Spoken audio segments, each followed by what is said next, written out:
Igitondo cyiza mwese nshuti z'akadasohoka mbahe ikaze kandi mbashimire aho muri hirya no hino mwese mbahe ikaze mu biganiro n'amakuru byose dutegura mbahe ikaze kandi mbashimire mu by'ukuri nizere ko aho muri mu mpande zose zikikije igihugu cyacu cy'u Rwanda ndavuga bari imahanga mwese nizere ko mumeze neza n'abanyarwanda by'umwihariko muri mu bice bitandukanye bya kino gihugu intara enye n'umujyi wa Kigali mwese nizere ko mumeze neza igitondo cyiza cy'urukatsa umwaka mwiza w'ibyishimo nizere ko mwese mumeze neza cyane impagarike n'ubugingo nibyo mbifurije kandi nongera nkubwira ngo inshuti magara nifite akuka igushyingura utayitumyeho ngo uyihe amabwiriza ajya wiga kubanira neza abandi ijuru rizaguhemba burya baca umugani mu kinyarwanda ngo uyima umuto aba yimye umukungu ntukarya amanwa aho akavuze ariko ntugate n'umwanya aho utakavuze kandi banaca umugani ngo kubungana umunyu biwuhindura ivu ntukirate rero ibyo ufite ahubwo ujye urata abakene wakuye mu bukene cyane ko ubutunzi bw'isi bwo buyoyoka nk'igicu ibyo ngibyo rero murabizi ngushimire kandi niba waramaze gukora subscribe Imana iguhe umugisha tugiye kongera kubana nitwaye Misango mu biganiro byacu byose dutegura ndabizi ko mubyishimira kandi mukabikunda muri benshi nanone nongeye kugaruka nongera kugusasanurira ntasobanya ndashaka ko hari byinshi nshaka ko uzajya umenya kandi bigufitiye umumaro turi mu gitabo cyitwa tumenye kwivura dukoresheje iby'Imana yaremye uyu munsi ngiye kubabwira uburyo wagira ubwiza ariko witaye ku musatsi wawe ukagira ubudasa n'uw'abandi batakoze ibyo ngiye kukubwira mbere na mbere banza uha agaciro umusatsi wawe by'umwihariko reka wenda kino kiganiro abadamu cyangwa n'abakobwa nimushake mukigire icyanyu umukobwa cyangwa umudamu ubwiza bwe bwa mbere ubwiza bw'umugore bwa mbere bugaragarira hehe ku umusatsi wawe waba udefirije waba uri naturel ariko nkubwize ukuri umusatsi wawe niwo ukuranga niwo uranga ubwiza bwawe niwo uranga ibintu byose mbese umuntu ushaka kukumenya no kukureba cyane cyane bwa mbere yita ku isuku y'umusatsi wawe ni ukuvuga ngo rero umusatsi w'umugore nk'uko ndi kubabwira cyangwa w'umukobwa hari ubwo ushobora kugira ibibazo ngiye kukubwira hanyuma ibyo bibazo rero ndashaka ko uza kubihandoringa nimba ariko nabyita uza kubikemura ukoresheje umuti w'ubwoko bubiri ngiye kukubwira kandi ni ukuri ibyo mbabwira mujye mubikora ubundi tuzahurire mu kiganiro dushimira Imana umbwira uti nari mfite umusatsi uteye gutya nari mfite umusatsi umbangamira muri ubu buryo mbese mfite ipfunwe mu bandi ntishimye ntanezerewe yes reka rero turebere hamwe niki ugomba gukora kugira ngo umusatsi wawe ugende neza niki ukwiye gukora kugira ngo koko umusatsi wawe ugende neza cyangwa se use neza cyane reka turebere hamwe muri kino gitabo cyacu n'ubundi gitabo nababwiye ko gifite byinshi kandi byiza ahangaha ndagira ngo tuze kubijyanamo neza kange kuri page ibivuga rwose ubundi uze kunyemerera nawe ukore ibyo ndiho nkubwira urakoze cyane ndabona mpageze hanyuma kugira ngo utunganye umusatsi wawe bwa mbere banza wite kuri ibi bintu ngiye kukubwira batubwira ko umusatsi ari agaciro n'uburanga bw'umuntu ndetse umusatsi utuma umuntu agaragara neza mu bandi nk'uko natangiye mbikubwira hanyuma bakubwira inama yo koga mu musatsi kenshi mesa mu musatsi wawe, icyo ni icya mbere. Mesa mu musatsi wawe, kandi biba byiza iyo ukoresheje isabune nanone idashobora kwangiza umusatsi wawe. Ahangaha rero nakugira inama yo gukoresha isabune y'amazi. Isabune y'amazi, wenda nka shampo, hari n'andi masabune menshi ariko iyo ngiyo niyo nzi. Isabune y'amazi burya iragufasha mu buryo bwo koza mu mutwe ukoresheje isabune y'amazi.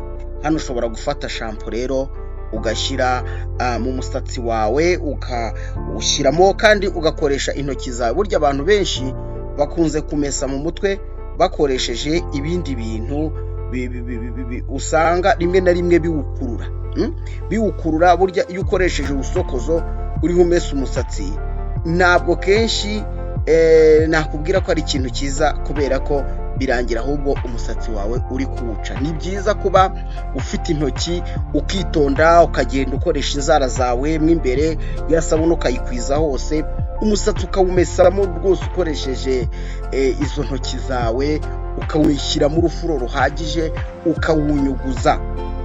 Kandi nanone bakakubwira ngo rero si byiza gukoresha amazi ashyushye mu musatsi wawe. Mu musatsi wawe, kubera ko amazi ashyushye yorohera umusatsi gupfuka vuba. Amazi ashyushye yorohera umusatsi gupfuka, kandi nanone amazi ashyushye yangiza vitamini ziri mu mutwe zituma umusatsi ubasha gukura. Icyo ngicyo ukiteho, ni ukumesa mu mutwe, ariko mu gihe uhamesa ukitondera gukoresha amazi ashyushye. Ikindi kintu nanone batubwiye ugomba kwirinda ahangaha ni ukugira gute? Ni ugushyushya mu mutwe. Gushyushya mu mutwe biraza gusa naho bijya guhura n'iki cya mbere, ariko uburyo bwo bavuzemwo ni uko bakubuza gutega ibitambaro mu mutwe. Ibitambaro mu mutwe ndetse rimwe na rimwe bifite bimeze nk'amashashi. Abagore benshi bakunze kugira amadefo, hari utuntu bakunze kwambara mu mutwe tuba tumeze nk'udushashi, ukumva turoroshye, tumeze nk'udushashi cyangwa nk'igitambaro kinyerera. Bene biriya bitambaro bavuga ko bidatambutsa umwuka cyangwa se bitakira umwuka. Ni ukuvuga ngo umubiri w'umuntu usohora umwuka kandi ukakira undi mwuka. Iyo rero wamaze gupfuka wa musatsi wawe wawushyizemo cya gitambaro, uba utanze uburenganzira cyangwa se ubuhaye umwanya wo kugira ngo umusatsi wawe upfuke. Kubyumva neza, bivuze ngo turaza kugera ku buryo ushobora gushyushya umusatsi wawe, kuko umubiri ukenera ubukonje ugakenera n'ubushyuhe. Ibyo bintu byombi sinzi niba mutari mubizi, ariko hari igihe uwushyushya mu buryo butari bwo. Reka dufate urugero, ushobora gushyushya umubiri wawe ukoresheje amasogisi. Ubwo ndavuga ku maguru. Amasogisi ni kimwe mu bintu bishobora kugushyuhiriza ibirenge, ariko uramutse wambaye ishashi ni ikibazo, kubera ko ntabwo umubiri wawe uri bubashe guhumeka. Bimwe nakubwiye, ntabwo umwuka ushobora gusohoka, ntabwo kandi umwuka ushobora kwinjira. Ibyo ngibyo urumva rero ko ari ikosa. Ibi nabyo birasa n'ibi rero. Si byiza gupfuka mu mutwe wawe ukoresheje ikintu kimeze nk'ishashi cyangwa se ishashi. Icyo cyumvikane, kandi inshuti zanjye mujye mukora ibyo mbabwiye, kuko iki gitabo cyanditswe n'umuhanga udasanzwe, n'umudogiteri witwa Ellen G. White. Yanditse byinshi rero ku bijyanye n'iki gitabo. Hanyuma icyo ngicyo twariho tuvuga ni ikintu cya kangahe? Ni ikintu cya kabiri, kwirinda gushyushya mu mutwe wawe ukoresheje buriya buryo tumaze kuvuga hejuru. Ikindi, kwikorera umutwaro. Yego, ngo kwikorera umutwaro nabwo si byiza. Kwikorera umutwaro nabyo si byiza kuko bipfura umusatsi. Ahangaha baratubwira ko iyo wikoreye kenshi ukikorera umutwaro uremereye, n'ubundi hazamo ubushyuhe butari ngombwa, ndetse ubwo bushyuhe bukarangira bupfuye wa musatsi wawe. Kwikorera umutwaro, ubundi ngewe njyashima abantu bo mu burengerazuba bw'u Rwanda bakoresha ibitugu byabo. Burya ibitugu nibyo byikorera bikanikorera neza. Ngira ngo abagabo benshi haba ari ukujyana umuntu kwa muganga bakoresheje ingobyi mu gihe cy'abami, aho umwami bamuhekaga nyine bakoreshaga ibitugu. Burya umugongo n'ibitugu niho hantu ubundi hikorera. Sinzi abikoreza umutwe ngo babikuye hehe, ariko ubundi buriya hariya ni kuri moteri y'ubwonko, moteri y'imitekerereze yose iri hariya. Ibaze rero iyo wamaze kurambikaho imitwaro uba ugiye kugira gute kubangamira cya gice cy'umubiri. Kwikorera umutwaro bipfura umusatsi. Nyaboneka nimba unkurikiye wirinde kino kintu cyo kwikorera imitwaro, kuko bituma umusatsi wawe wangirika mu buryo bwihuse cyane. Ikindi noneho sasa hari uburyo bumeze nka bwa bundi twavuze hejuru. Bavuze ko iyo upfuka mu mutwe inshuro nyinshi, ubwo icyo nacyo mukirindeho. Gupfuka mu mutwe inshuro nyinshi, ugasanga ku wa mbere, urugero wenda rutoya, hari abakobwa benshi, reka wenda mbivuge ntacyo bitwaye, abakobwa benshi bo muri ADPR murabizi ko bakunze gutega ibitambaro mu mutwe, sibyo?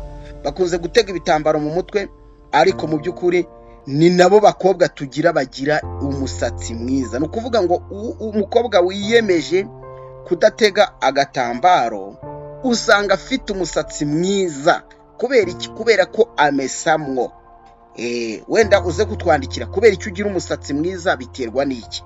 Inshuro nyinshi muraza gusanga bamesa, ariko reka nkubwize ukuri, reba ufate umukobwa ushyira agatambaro mu mutwe hanyuma nakuremo urebe, uzasanga umusatsi we waragwingiye, kubera ko za vitamini twabonye ntabwo zibasha kuboneka. Uburyo bwo guhumeka k'umutwe ugatuma umusatsi ubasha kubona wa mwuka winjiza n'uwusohora ntabwo bikunda, ahora yaziritse, kandi akazirikamo ikintu nanone cyamaze kuremerera ubwonko. Uzasanga ari urutambaro runini akazenguruka agahita ahuza, nuko agapfuka mu mutwe. Gupfuka mu mutwe kandi kenshi ngo ntabwo ari byiza, nabyo bipfura umusatsi. Hari igihe njya ndeba abantu batwara moto, iyo akuyemo uhita ubona ari undi muntu, uhita ubona nyine, uhita ubura ubwiza bw'umutwe. Ako kantu mumbabarire, ariko njya nkabona muri ubwo buryo. Icyo ngicyo nacyo mukwiye kukirinda. Hanyuma ikindi bari kutubwira hano ni ikijyanye no kuboha umusatsi. Kuboha umusatsi, mubona ko abantu benshi bakunze kuboha umusatsi, ariko bakubwira ko kuboha umusatsi nanone uba uri kuwukurura, uwushikura, uwukura mu mutwe, uworoha nyine. Abantu benshi mukunze kubona ko bakunze kuboha imisatsi, ariko barakubwira ngo kuboha umusatsi ntago ari byiza, bishobora no kugutera ibibyimba byo mu mutwe. Ahangaha ndahita fata urugero rw'ibyo nkunze kubona, aho umuntu usanga bamuboshye umusatsi, ariko ukajya ukabona hari utuntu tumeze nk'imiburu. Sinzi nimba ibyo bintu mubyumva. Imiburu, ukabona umusatsi wakuruye umutwe, ndetse ukabona hajemo imiburu ikamurya. Ikindi noneho ukajya ukabona hari n'iyo baboshye yatangiye kugira gute gucika.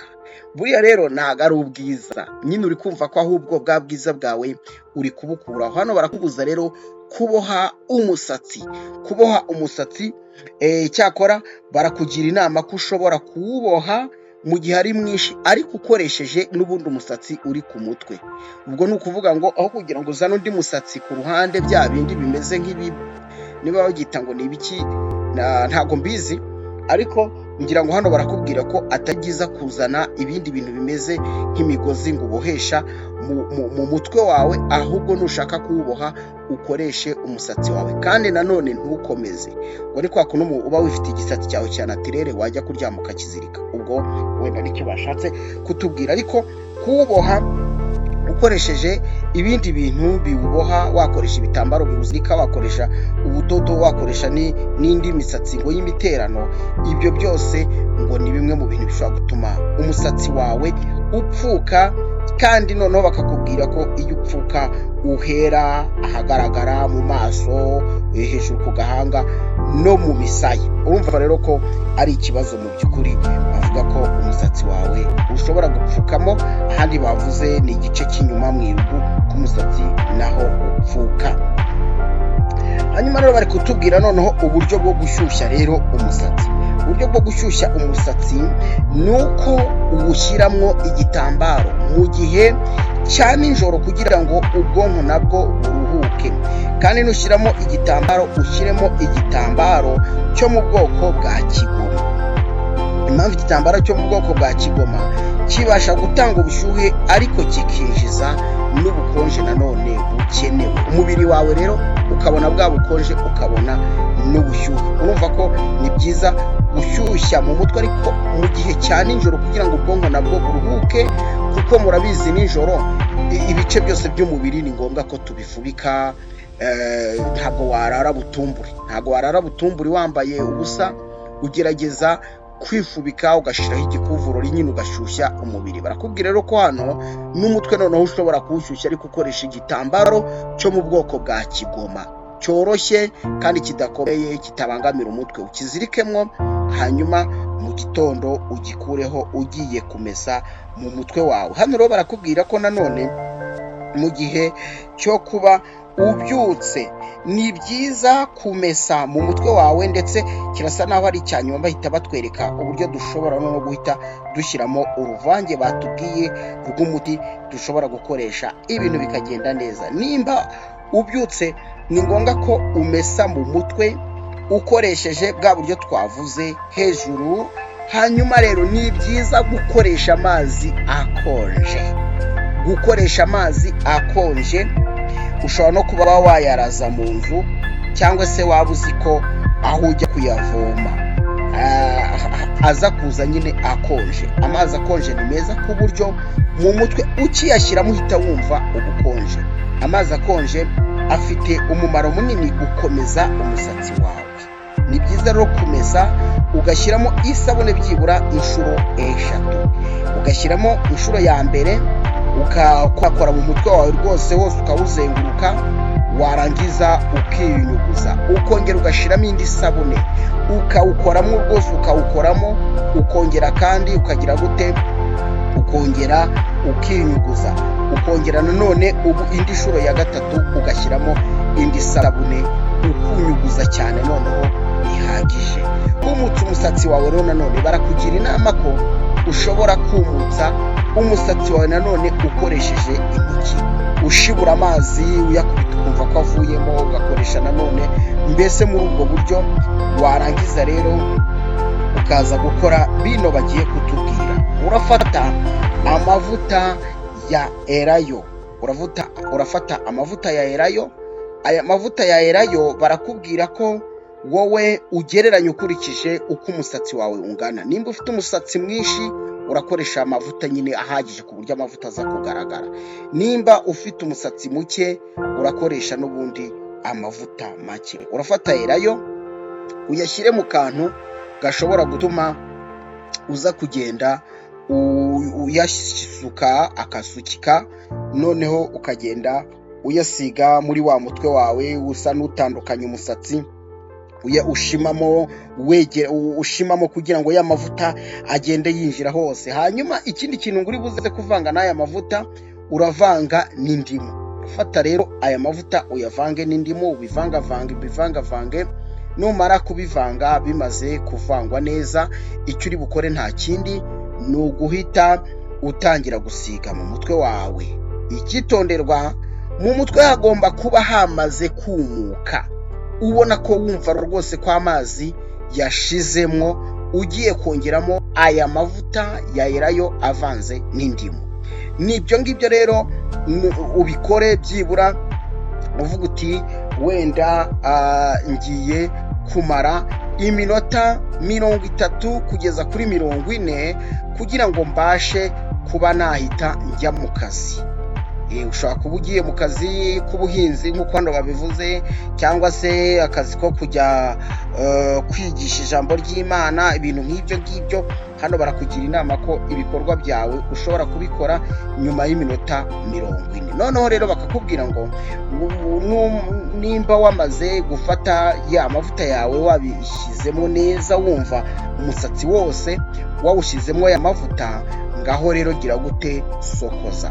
Mu gusokoza uragenda usokoza buke buke udashyiramo imbaraga, usokoze buke buke rwose. Umusatsi wawe uhagarike neza, uhagarike. Impamvu bavuze ya minota 40 nuko aya mavuta ya elayo afite ubushobozi bwo kuba yamaze kumuka, cyakora ubwiza bw'umusatsi inyuma bugaragara. Umusatsi ntabwo uri buzatukure, ntabwo umusatsi uzahinduka isura, ahubwo umusatsi uzaba uko ubishaka.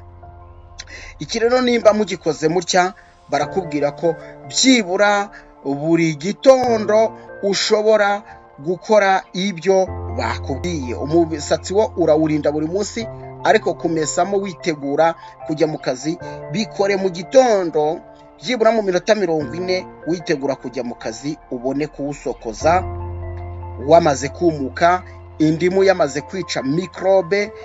Hano batubwiye ko indimu ifite ubushobozi bwo kwica mikrobe zituma umusatsi ushobora gupfuka ndetse no kugira ibindi bibazo bishobora gutuma umusatsi wagira wapfuka.